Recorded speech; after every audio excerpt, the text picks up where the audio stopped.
changes which are upcoming to the PEXA network, so the functionality enhancements.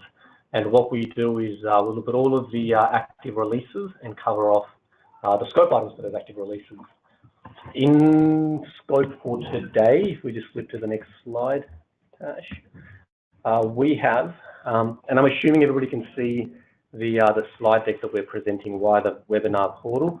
So the agenda for today is 3 releases: 7.1 minor release, which is scheduled for go live in about 1.5 weeks' time, 8.0 major release, and 9.0 major release.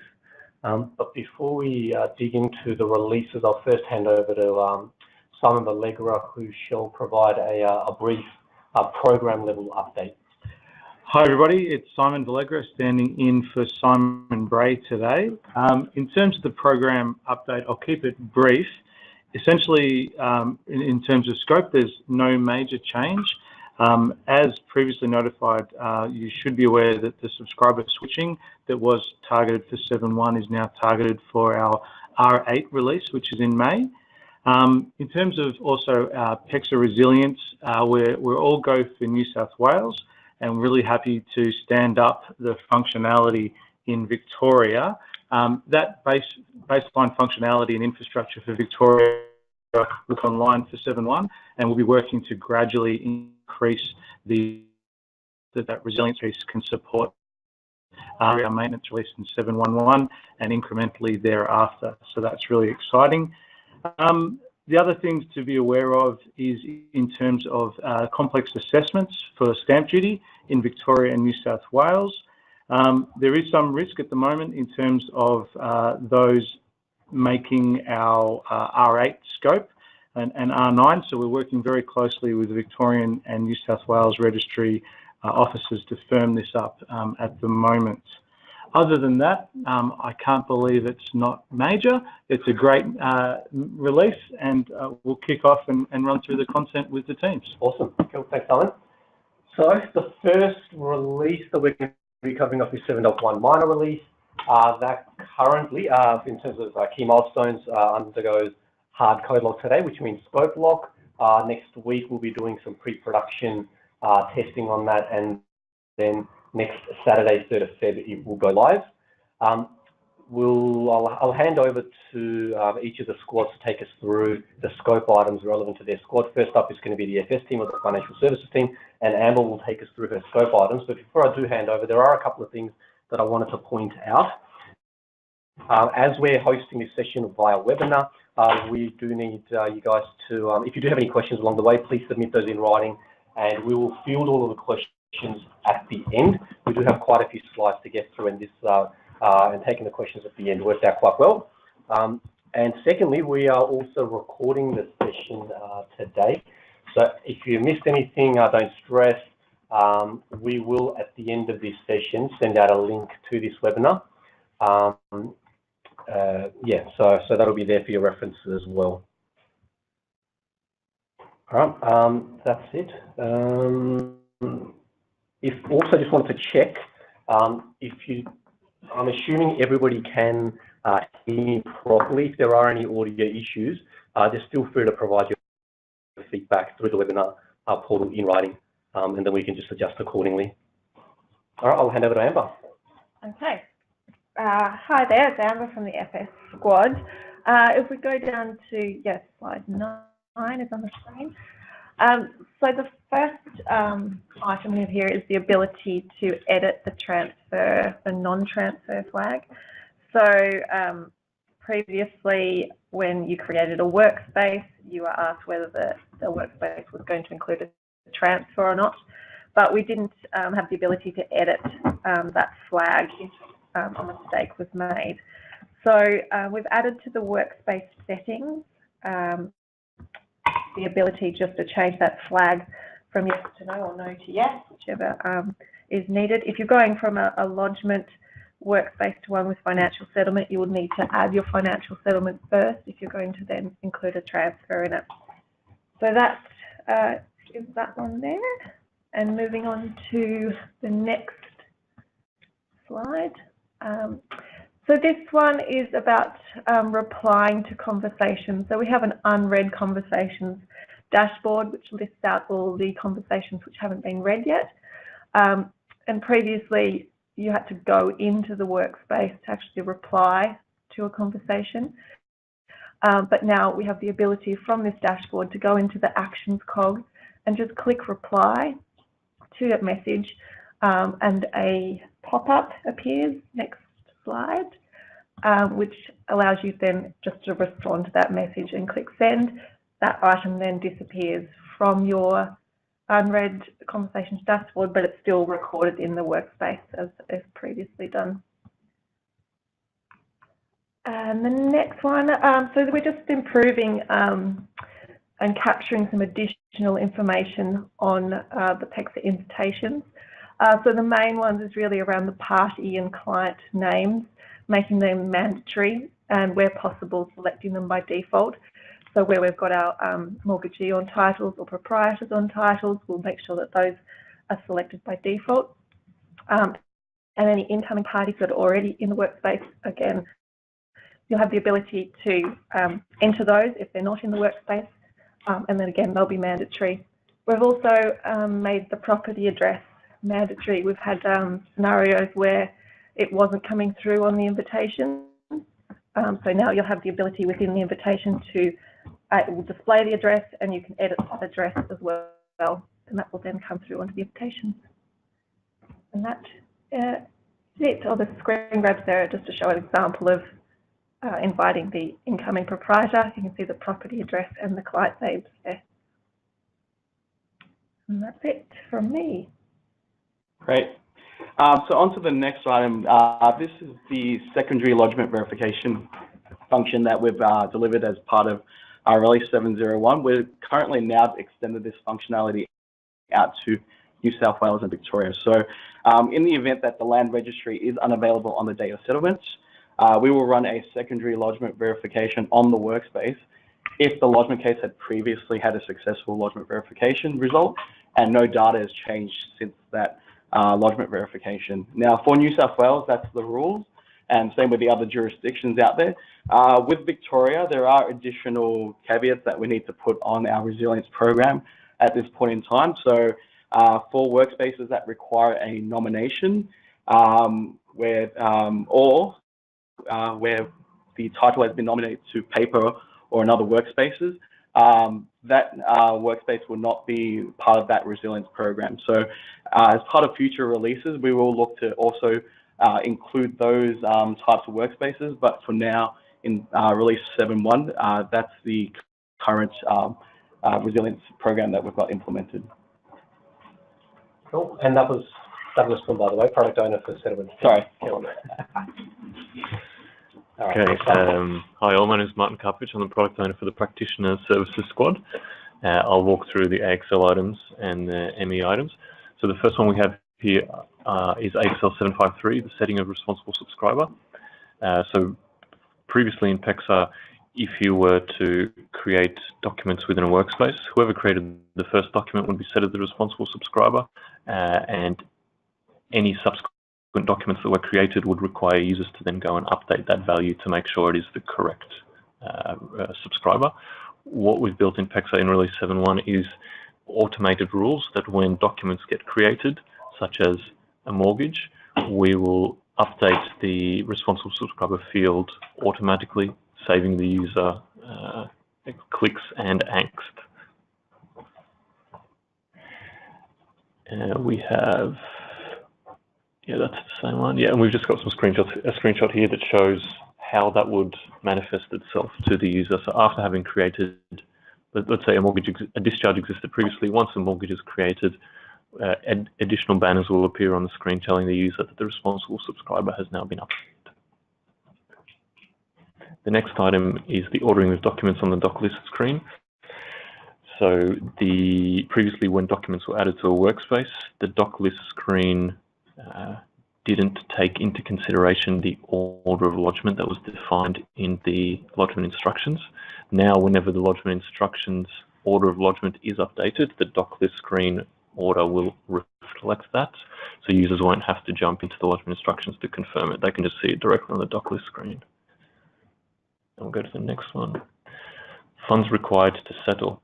So where incoming proprietor would like to inform the incoming mortgagee of how much money is required for settlement, currently that's taking place via conversations, and there are some inconsistencies around terminology and who considers what in that amount.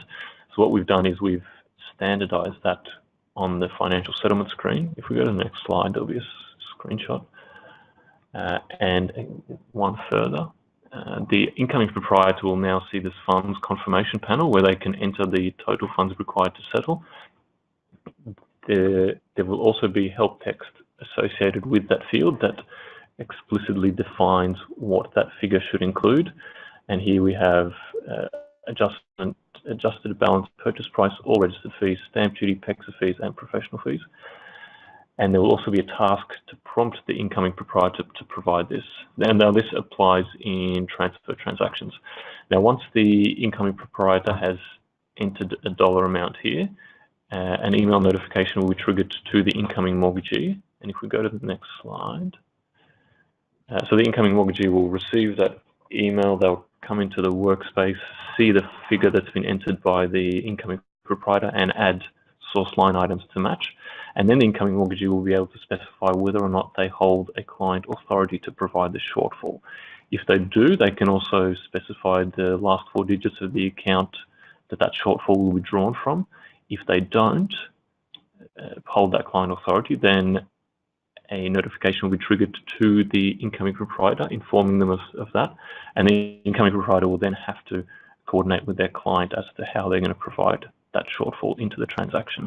And once again, we've got help text around what we mean by client authority to provide shortfall. And the next change we have are workspace specific notification recipients. So the current logic in PEXA is whenever something important happens in the workspace, we will send an email notification to the work group email that workspace belongs to within the subscriber. What we're going to provide is on the workspace settings screen. If we jump to the next slide, you'll see a screenshot. We're providing a new panel where users can add either themselves or a colleague or a free-form email into a list.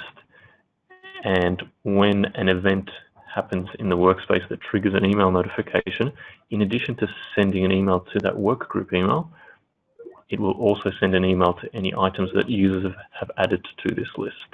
And that then allows practitioners to stay abreast of matters that they are particularly interested in or that they're looking after without having to necessarily refer to the work group email, which was receiving quite a high volume of email notifications, which is something we'll be working on in a future release. Next, we have the adjustments and payments view. So in November, we added the adjustments and payments view as an option for users to turn on.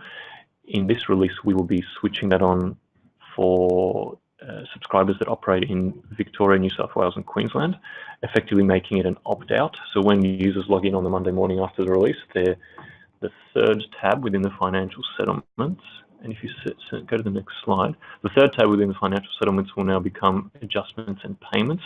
That's for the incoming proprietor and the proprietor on title. And those users in those roles will be able to add adjustments in PEXA. And if we go to the next slide, you'll see that they'll also have a statement of settlements. And then finally, they will have payment directions, which is the equivalent of the destination line items, but split between the vendor and the purchaser. So that our Victoria, New South Wales and Queensland users will see that on the Monday morning after the release. If they don't wish to use this functionality, they can go back into the subscriber details and change that option back to no. So it's effectively pushing it to an opt-out approach. And that's how they would change the setting. Next, we've got some maintenance and enhancement items. The first of which is the display of the CT controller on the land title screen. Previously, we only showed what the duplicate CT type was, whether it's paper or electronic. Now, if it's electronic, we will also show who the CT controller is and their customer code. And this will help users know whether or not the CT controller is in the workspace, and if they're not, they can invite them or request control from them. Then we have enabling positive TAC notifications for WA.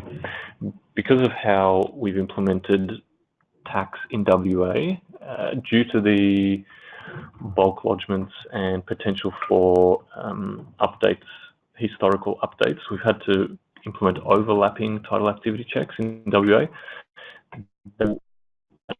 If we were to send an email for every one of those positive TACs, we would send quite a lot of emails. So originally we suppressed it. However, feedback we've received is that users would rather get notified earlier than later. So we've enabled those notifications, which in the short term may result in a high volume of emails relating to a positive TAC. But in a future release, we will look at running comparisons between those positive TAC results, and where the same activity is to be reported, we will suppress those emails. Next, we have printable statement of adjustments. So this is in relation to the adjustments and payments view that I described earlier. As soon as an adjustment line item has been added, users will be able to download the statement. And if we go to the next slide, you'll see an example of that. This is the first page, and then on the next slide, we've got the next page. This is a request that came from our users so that they can issue this to the various parties that don't have access to the workspace and also file away. And next we have settlement date acceptance status to include pending invitations. So currently if I create a workspace and set the settlement date and I accept that settlement date, the overall status for that workspace's settlement date will be accepted, even though I know that I'm yet to invite someone. So as soon as you invite someone and that pending invitation exists, the settlement date and time will account for that and will be set to pending others, so that it's not misleading that everyone has accepted that date and time, because we know that certain participants haven't joined the workspace yet. Beneficiary names optional on party screen. So the beneficiary names are optional in our schema and our interfaces to the downstream parties. We've now reflected that in the UI. So where a party is acting as a trustee, users will no longer be required to provide those beneficiary names. Property held in any other names question is now optional. Similar to beneficiaries, that question was previously or seemed mandatory in the past. Now we've changed it from a radio button to a drop-down and clearly indicated that it's an optional value if users don't know the answer to that question. And that's all I have. Thank you. Hi everyone, it's Crystal Kotick here, product owner for the Doc Hub team. So I've just got a couple of changes to talk you through. The first one is to share a file with the subscriber who has a pending invitation. So at the moment, if you upload a file and want to share it with a subscriber role, you'll only see the list of subscriber roles that have actually accepted the invitation. With this change, you'll now be able to select those that have a pending invitation, so they haven't accepted it yet. So then what that means is when that pending subscriber accepts the invitation, they can automatically go to that files page and actually view that file. It just saves that initial user the need to have to go back once an invite has been accepted and then do a reshare. So it reduces effort on their side. Next one, please. And the last one is we're trying to make it easier for our users to know when a file has actually been shared with them in a workspace. So now once you do enter a workspace, on the left-hand menu next to the files label, if there is a file that has been shared with you, then you'll see a green/yellow indicator, which just highlights that there is a new file that has been shared with you. That is actually at a user level. So another user from your organisation who comes to that same workspace, if they haven't page, they'll see that icon as being visible, and then it disappears on the page. Thank you. Hi everybody, it's Simon Vallegra. I'm going to talk about the lodgement services items that are being delivered as part of 7.1. The first cab off the rank is the ability for subscribers within the national mortgage to mortgage an interest or part of land. The part of land can either be defined by using a structured lot on plan component from within the title, or alternatively using a free text descriptive field if it can't be chosen from the lot on plan. And an interest allows either a lease or a sublease to be mortgaged. So if a lease or sublease has been registered on the title, then it's available for selection in the document. And I think there's two screenshots there that give you a view of what that looks like. Next one is multi-ownership titles in New South Wales. So these titles are considered multi-ownership when a scenario might be that a plan of consolidation has not occurred during a property development, and so there's a large number of owners on a title, all having some very exotic shares. When in this scenario, all of those proprietors on titles are bundled into a new tenancy type of multi and listed in that multi-tenancy group. If we go to the next slide, we've got, you can see under the tenancy type, it's multi, and the proprietors without their shares are listed individually. And where they would have had multiple interests on different titles, that particular proprietor on title is mentioned multiple times. Next slide. The IWG-991 supports the inclusion in South Australia of the foreign ownership surcharge. So what happens is through the South Australian RevNet system, the foreign ownership surcharge, if it's applicable, is calculated and passed through to PEXA. If we go to the next page. On the stamp duty screen, there is now a new heading called Foreign Ownership Surcharge, and if it has been assessed as having duty, the value of that surcharge will appear there. That isn't then on the financial settlement schedule listed as a certain item. It is wrapped up into the existing stamp duty line item, as you can see there.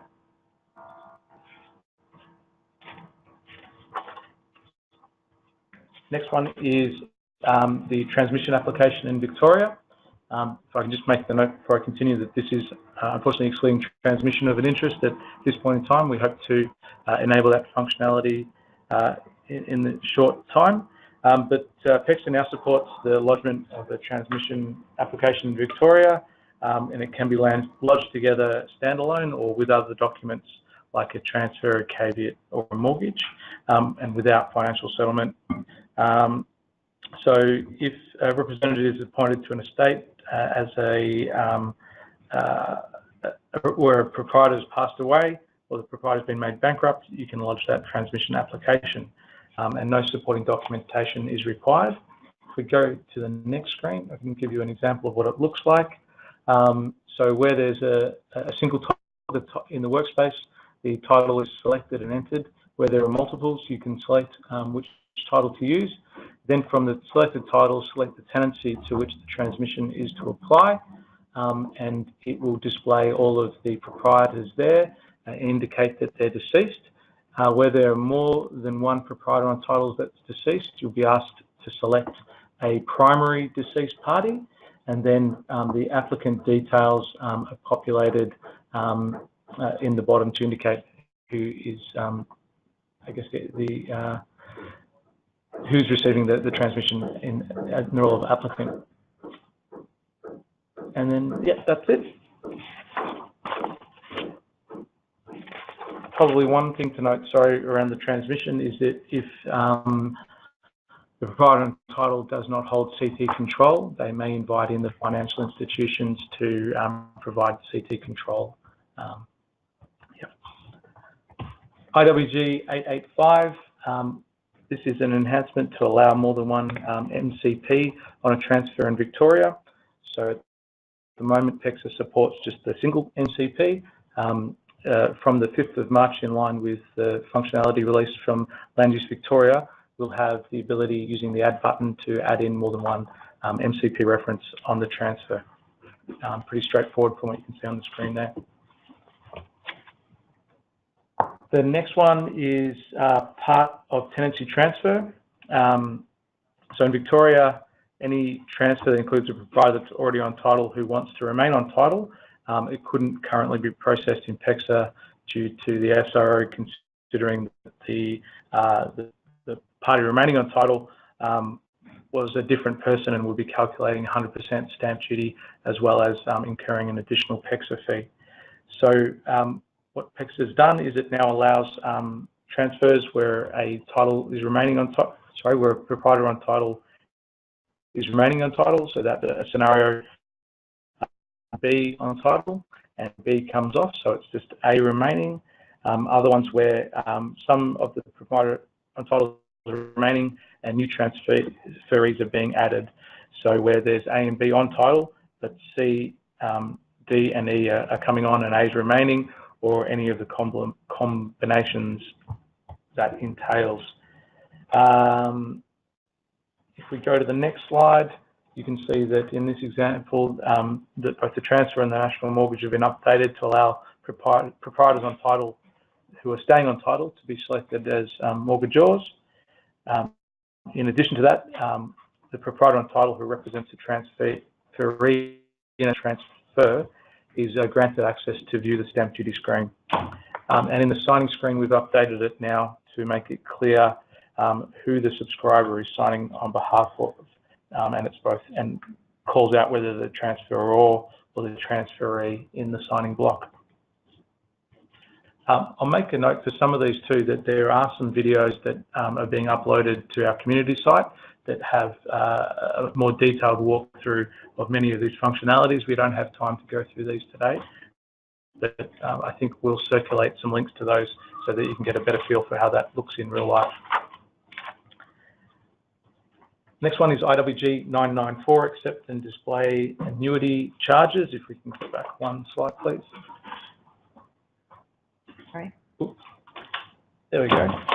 So currently, PEXA doesn't show the interest type of annuity charge. We've now added that into the title section under other interests, and you can see on the screenshot at the very last row, we've got the annuity charge there with the dealing number, the interest holder, and the date it was registered. IWG-995 and IWG-1000 are expected to process and display additional party capacity values in Victoria. So we've added the functionality to display the capacity values of executor, administrator with limitations, and legal personal representative with limitations. And this will also be available from the 5th of March in line with the corresponding functionality released with Land Use Victoria. And it's relatively straightforward. As you can see from the screenshot, we've got proprietor Naomi Watts, and their capacity is displayed inside the brackets. IWG-929, updated caveat depth and rules for South Australia. So we've added some additional claim categories to the SA caveat to facilitate a much greater volume of caveats to be lodged. We've added the claim categories of bankruptcy, home for homes, lease extension, purchaser, and pursuant to will. And so from the screenshot there, you can see that they are now available in the claim category. Once again, there's a great video that will be available in community that shows you when each of the new values are selected, how the document adapts to collect the relevant information to allow you to populate and lodge the caveat. Another great one for Victoria, we've got IWG-903. So we've re-enabled the Victorian extension of priority notice. So in much the ways of the other states with priority notices, from the existing priority notice that's been lodged already, you're able to now click the cog and choose the extend priority notice option, and that allows you then to lodge an extension to that priority notice for an additional 30 days from the original workspace. The next one is IWG-996. This is more of a technical change with Revenue SA. and we've just updated the endpoints to which we connect into their new system. I'm happy to say that that's been completed successfully and supports the passing of the new foreign ownership surcharge data back and forth to PEXA. Likewise, the final one for Victoria is IWG-1035, the inclusion of error codes to lot on plan exceptions. This is just a technical change that passes us some technical data in terms of the error codes, nothing for the users to see on the front end. And that's all I have, thank you. Okay, that's it for release 7.1. We will now move across to 8.0 major release. We've got all of the key milestones listed on slide 56 for everybody's reference. I won't read those out. Dev work on this has already started. It is a major release, and the go live for this is targeted for 5th of May this year. We don't have detailed slides, given the release is 6 months away, but Travis Sullivan will take us through all of the key scope items for this particular release, as well as release 9.0. Excellent, thank you, Ankit. Yeah, so really this is release 8, and I think some of this is still being worked through IWG to finalise exactly what's going into release 8. So really what I'm just going to do is quickly read through the list and explain a little bit of it at some point. But the Doc Hub with mortgage in Queensland, we already do the enable the attachments of terms and conditions already in Victoria. Sorry, in New South Wales, I believe, and in South Australia. Yeah, so that'll just be rolling it out to Queensland. The withdrawal of consent, I think, is unlikely for New South Wales for release 8 due to other priorities. And the next one, banks representing acting as mortgage processors, we'll be also looking at for release 8. Ability to deal with manual complex revenue office assessments is somewhat in doubt. We're still in discussions with the revenue office to finalising that solution, which will allow ones that cannot be processed in Revenue Online today to be lodged through PEXA. There has to be a sort of an exception process, and we're still working through with the Revenue Office. Change of name using justification with notice of sale in New South Wales. So yep, that's going well, and that'll definitely be for release 8. So that allows a person who has a different name on title who's borrowing money to be rather than doing a paper change of name form, justification can be utilised through PEXA to streamline the process, and a supporting notice of sale will be required because it changes a name on title. The Doc Hub with transmissions in WA for release 8. So when a proprietor who's a tenant in common or even a sole proprietor is deceased, then it allows the executor to be placed on title. No survivorship, which is a new proprietor group for South Australia. So that's really essentially a trustee who's purchasing property can be recorded as with no survivorship. It's the way that it happens in South Australia as opposed to other jurisdictions. Transmission South Australia, transmission WA, as I said before. New South Wales transmissions, which you can transfer directly to the beneficiary or devisee or next of kin, and also transmission directly to the executor as well. New South Wales ability to do transfers where they're dealing with a complex revenue office assessment, as I said, still being ironed out with the SROs. Part tenancy transfer, so this is where perhaps I own a quarter share in the title with other people, but I just wish to transfer my quarter share to another party, where all the proprietors don't need to be necessarily a party to the transaction or represented. So this will open up a pipeline for more transfers across the country. We're focusing on New South Wales for release 8. Transfer by mortgagee, so it's a power of sale, you might know it as, where the bank exercises their power of sale under a defaulted loan. Transfer of interest, so maybe a lease interest is being transferred to another incoming lessee. Okay. Okay, and then the list goes on. Transfer creating a restricted covenant in Victoria. So this is allowing a party purchasing property and the seller to agree to a restricted covenant being placed on title through the transfer process. Party capacity of minor. So this allows in Victoria, sorry. So Victoria will provide us. Well, make titles eligible to deal on that where a minor, so a person under the age of 18 is recorded on title, and likewise, if a purchaser is a minor under the age of 18, they can record that as a party capacity, and the date of birth gets sent to the Land Registry for them to record the capacity of minor on title.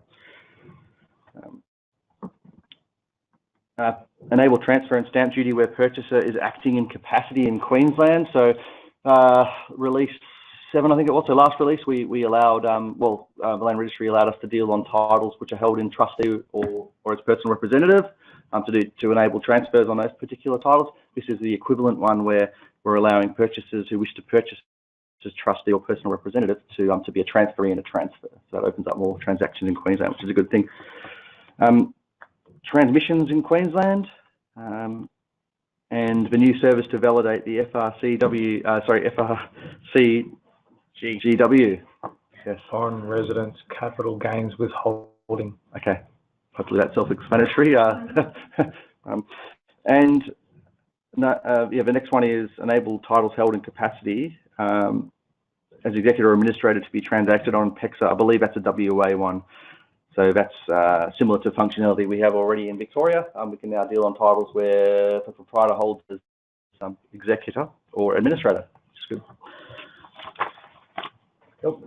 Thanks, Travis. Next up, it's release 9.0. Again, we've got all of the key milestones listed there on slide 60 for your reference. This is a major release that's towards the end of the year on 3rd of November. Again, I'll be handing over to Travis who will take us through the scope items, and after that we will do a Q&A session.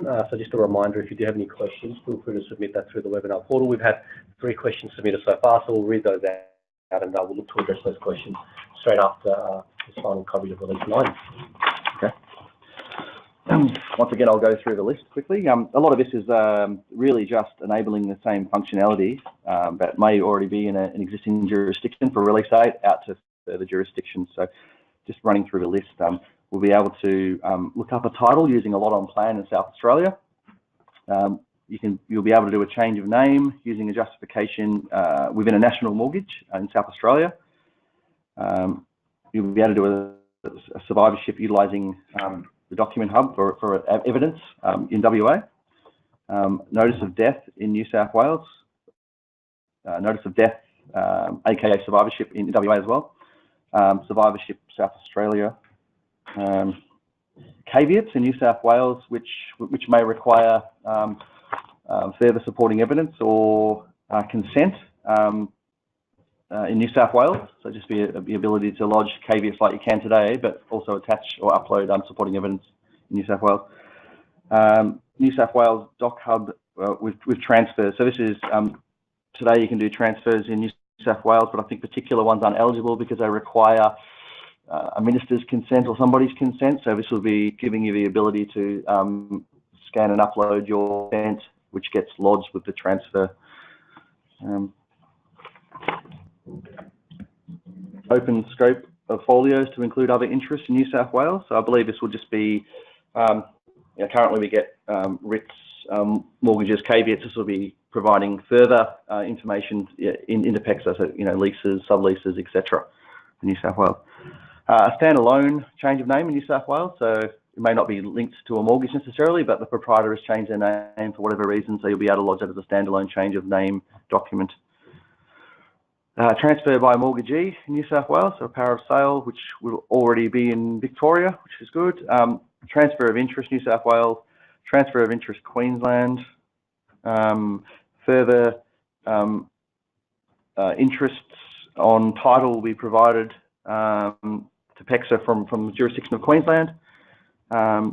Structured and unstructured data. So this long tail document is residual. Yes, that's what we're calling residual documents as well. So these are the ones that the remaining, so the less common documents, the remaining 3% or whatever, of which there could be 150, the ones that may be lodged 10 times a year, 20 times a year. So we're looking at doing those particular documents in a very simple way, hopefully. So not much data entry for our subscribers. And then we're going to do the lease and surrender of lease. I know what I'll be doing until 2018, the end of 2018. So lease and surrender of lease, New South Wales, long tail documents in New South Wales, Queensland, SA, and WA. Mortgage of interest and part of land in New South Wales, which we've just rolled out or will be rolling out on Feb 5th to Victoria. Ability to deal with estate in remainder in New South Wales. Ability to deal with life estates in New South Wales. Doc Hub with statutory consent in New South Wales. Simplification of acquisition type in New South Wales. Transfer of interest, South Australia. And then the lot on plan lookup in Queensland, New South Wales, and WA. So really, when we get to that point, we're pretty much almost 100% digital. Yes, which is great. Yeah. Right. So we'll be very busy. A busy year ahead. Everybody, not just specs of it, our stakeholders as well. Great. All right, thank you, Travis. That is it in terms of all of